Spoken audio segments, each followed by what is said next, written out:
NCR में लगातार तीसरे दिन छाया हुआ है जहरीला धुआं। प्रदूषण का स्तर ने तोड़े सारे रिकॉर्ड। बच्चों, बुजुर्ग और मरीजों का बुरा हाल।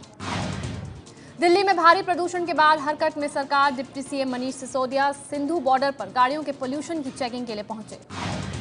दिल्ली के पर्यावरण मंत्री इमरान हुसैन ने भी देर रात गाजीपुर टोल नाके पर ओवरलोडेड ट्रकों की चेकिंग की। पोल्यूशन सर्टिफिकेट नहीं होने पर काटे गए चालान। प्रदूषण की वजह से दिल्ली में 5 दिन तक निर्माण कार्यों पर रोक। कूड़ा जलाने पर होगा जुर्माना। बदरपुर पावर प्लांट को भी बंद किया गया।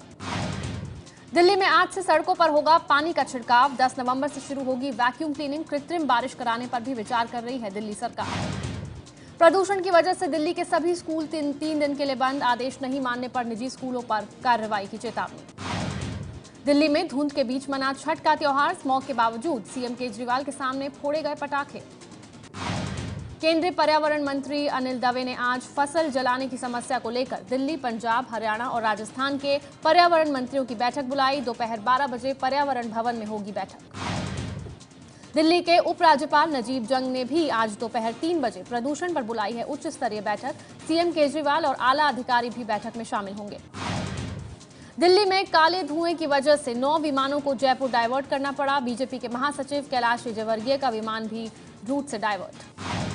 दिल्ली में प्रदूषण के खिलाफ जंतर मंतर पर महिलाओं और बच्चों का प्रदर्शन। जहरीले धुएं से बचाने की मांग की। नोएडा में भी भारी प्रदूषण की वजह से डीएम ने दूसरी कक्षा तक छात्रों को 2 दिन की छुट्टी देने का आदेश दिया। बड़े बच्चों को भी क्लास में बाहर नहीं निकलने की हिदायत दी। नोएडा में प्रदूषण की वजह से खनन और निर्माण कार्यों पर लगाई गई रोक। हॉट मिक्सचर प्लांट्स को भी 1 हफ्ते के लिए बंद करने को कहा गया। दिल्ली से सटे गाजियाबाद में भी जहरीले धुएं की वजह से पहली कक्षा तक के बच्चों को 2 दिन की छुट्टी देने का आदेश। पंजाब के बठिंडा में खेतों को जलाने के विरोध में लोगों ने मास्क पहनकर प्रदर्शन किया। पराली जलाने से लोगों की हालत खराब है। जेएनयू के लापता छात्र नजीब की मां के साथ कथित बदसलूकी पर दिल्ली पुलिस ने दी सफाई। कहा, पुलिस को बदनाम करने की कोशिश हो रही है। नजीब की मां को पूरे सम्मान के साथ घर छोड़ा गया था। दिल्ली पुलिस पर लगा जेएनयू के लापता छात्र नजीब की मां फातिमा को प्रदर्शन के दौरान घसीटने का आरोप। बिना इजाजत धरने पर मां और बहन सदफ को हिरासत में लिया गया। नजीब की मां और बहन को हिरासत में लिए जाने के बाद मायापुरी थाने पहुंचे अरविंद केजरीवाल। दोनों को छोड़े जाने के बाद ही लौटे। जेएनयू के छात्र नजीब की गुमशुदगी को लेकर राष्ट्रपति प्रणब मुखर्जी से मिले सीएम केजरीवाल। राष्ट्रपति ने गृह मंत्रालय से रिपोर्ट मांगी। जेएनयू में बायोटेक्नोलॉजी का छात्र नजीब अहमद 15 अक्टूबर से लापता है। गुमशुदगी से पहले नजीब का हॉस्टल में एबीवीपी से जुड़े छात्र से झगड़ा हुआ था। आज आप विधायक ऋतुराज को 1 दिन की न्यायिक हिरासत खत्म होने के बाद कोर्ट में पेश करेगी दिल्ली पुलिस। कल किराड़ी में छठ घाट पर धारा 144 तोड़ने पर गिरफ्तार हुए थे। जम्मू कश्मीर के शोपियां में आतंकियों के साथ सुरक्षा बलों का एनकाउंटर जारी। एक आतंकी मारा गया, सेना का एक जवान घायल। जम्मू कश्मीर के पुंछ और कृष्णा घाटी में पाकिस्तान की तरफ से फायरिंग में सेना के 2 जवान शहीद, 2 जख्मी। एक बीएसएफ अधिकारी, महिला एसपीओ और एक आम नागरिक को भी गोली लगी। शनिवार रात पुंछ और कृष्णा घाटी में सेना ने घुसपैठ की बड़ी कोशिश नाकाम कर दी थी। इसी से बौखलाया पाकिस्तान गोलीबारी कर रहा है। कृष्णा घाटी में फायरिंग में शहीद हुए गुरसेवक सिंह का आज पंजाब के तरन तारण के वराना लालपुर गांव में किया जाएगा अंतिम संस्कार। सिख रेजिमेंट के जवान गुरसेवक की 12 फरवरी को शादी होने वाली थी। ये अपने पीछे माता पिता, एक भाई और 2 बहनों को छोड़ गए। पुंछ में एलओसी पर शहीद हुए सेना के जवान राजेंद्र तुपारे का कल महाराष्ट्र के कोल्हापुर में किया जाएगा अंतिम संस्कार। उनके गांव कारवे में छाया मातम। साल 2002 में सेना में भर्ती हुए थे राजेंद्र तुपारे। मराठा लाइट इन्फेंट्री के बहादुर जवान थे तुपारे। शहीद राजेंद्र अपने पीछे माता पिता, पत्नी, 2 बच्चे और 2 भाइयों को छोड़ गए। कांग्रेस के रणनीतिकार प्रशांत किशोर की हो सकती है छुट्टी। यूपी और पंजाब के नेता प्रशांत से नाराज हैं। आज ही होनी है कांग्रेस कार्य समिति की बैठक। दिल्ली में आज होनी है कांग्रेस कार्य समिति की बैठक। विधानसभा चुनाव की तैयारियों और शीतकालीन सत्र पर चर्चा होगी। 10 दिन के लिए पंजाब दौरे पर जाएंगे अरविंद केजरीवाल। 20 से 30 नवंबर के बीच पूरे पंजाब में घूमकर वोट मांगेंगे। पंजाब विधानसभा चुनाव के लिए आम आदमी पार्टी 15 नवंबर के बाद जारी करेगी दलितों के लिए चुनावी घोषणा पत्र। यूपी के अमरोहा में मोदी सरकार की मंत्री साध्वी निरंजन ज्योति की सभा में बारबाला ने किया अश्लील डांस। नोट उड़ाने के चक्कर में आपस में भिड़े कार्यकर्ता।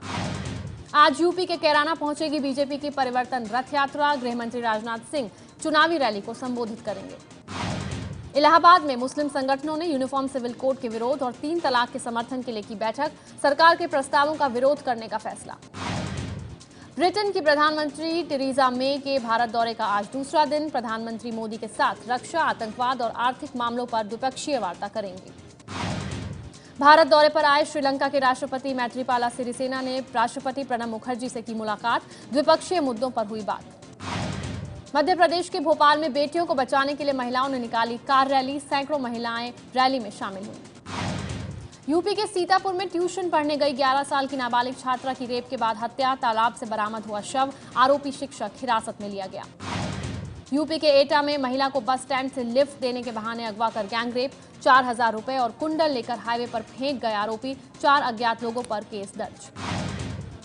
लखनऊ में चोरों के हौसले बुलंद, हरदोई के एसपी राजीव मेहरोत्रा की नीली बत्ती लगी कार को उनके घर से उड़ाया। यूपी के रामपुर में बड़े सेक्स रैकेट का खुलासा, पुलिस ने होटल में छापा मारकर 5 लड़कियों समेत 7 लोगों को गिरफ्तार किया। यूपी के इलाहाबाद में महिला कांस्टेबल ने मिट्टी का तेल डालकर खुदकुशी की कोशिश की, फर्जी तरीके से रेंट अलाउंस लेने के आरोप में सस्पेंड हुई थी। यूपी के कानपुर में एक कार में अचानक आग लगने से अफरा तफरी, कार में सवार 5 लोगों को सुरक्षित बाहर निकाला गया। दिल्ली के इंदिरा गांधी एयरपोर्ट से 2 करोड़ की हेरोइन पेट में लेकर जा रहे 2 अफगानी तस्कर गिरफ्तार, अचानक तबीयत बिगड़ने पर पेट से निकाले गए ड्रग्स के 57 कैप्सूल। दिल्ली में सीरी फोर्ट ऑडिटोरियम के पास हुई फायरिंग मामले में पुलिस का खुलासा, प्रेम प्रसंग में युवक ने चलाई गोली, आरोपी युवक के खिलाफ केस दर्ज। पटना में एक शख्स ने साथ भागने से मना करने पर सीआरपीएफ जवान की पत्नी पर किया जानलेवा हमला, छेनी मारकर फोड़ी आंख। हैदराबाद के लिंगमपल्ली रेलवे स्टेशन पर एक शख्स की पत्नी की मौत के बाद शव को ले जाने के लिए नहीं मिली एम्बुलेंस, लकड़ी के ठेले पर शव ले जाते देख लोगों ने की मदद। कर्नाटक के गुलबर्गा में नकली डालडा बनाने वाली फैक्ट्री पर छापा, 10,000 लीटर घी बरामद, 5 आरोपी गिरफ्तार। शिमला के पास कोटगढ़ घाटी में किसानों ने हिमाचली सेब के 100 साल पूरे होने का जश्न मनाया। 1916 में अमेरिकी नागरिक सैमुअल इवन स्टोक्स ने यहीं से शुरू की थी सेब की खेती।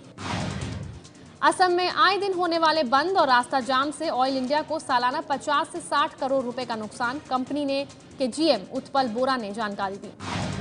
विदेशों की तरह हाईटेक हुई गुरुग्राम की ट्रैफिक पुलिस, वर्दी में एचडी कैमरा फिट किया गया, अब नियम तोड़ने वालों की खैर नहीं। खराब तबीयत के चलते सूरत के एक प्राइवेट अस्पताल में भर्ती हुए महात्मा गांधी के पोते कन्नू गांधी, बीजेपी प्रवक्ता प्रेम शुक्ला देखने पहुंचे। लोक आस्था के महापर्व छठ के आखिरी दिन आज व्रतियों ने उगते सूर्य को दिया अर्घ्य, दिल्ली, मुंबई से लेकर कोलकाता, गुवाहाटी तक घाटों पर उमड़ी भारी भीड़। यूपी के वाराणसी में मरीजों को अस्पताल ले जाने के बजाय श्रद्धालुओं को छठ घाट पर ले जा रही है एम्बुलेंस, सायरन बजाकर श्रद्धालुओं को ले जाते कैमरे में हुई कैद। मोदी मंत्रिमंडल से पास हुई पहली विज्ञान परियोजना को झटका, अब भारत में नहीं बल्कि अटलांटिक महासागर के कैनरी द्वीप पर लगाया जाएगा दुनिया का सबसे बड़ा टेलीस्कोप। जियो में अब नहीं होगी कॉल ड्रॉप की परेशानी, एयरटेल ने दिए 17,000 इंटरकनेक्ट पॉइंट। हुआवे ने लॉन्च किया नया स्मार्टफोन मेट 9, कीमत 1 लाख रुपए, फोन में 4 GB रैम, 64 GB की इंटरनल मेमोरी। लावा ने लॉन्च किया नया voice calling tablet Ivory pop, 7 inch की HD डिस्प्ले, कीमत 6,299 रुपए। सिंगापुर में एशियन हॉकी चैंपियंस ट्रॉफी जीतकर देश लौटी भारतीय महिला टीम, दिल्ली एयरपोर्ट पर किया गया स्वागत। इंग्लैंड के खिलाफ टेस्ट सीरीज से पहले विराट ने की असामान्य उछाल से निपटने के लिए खास तैयारी, नेट्स में नीली, पीली और लाल गेंद से किया अभ्यास।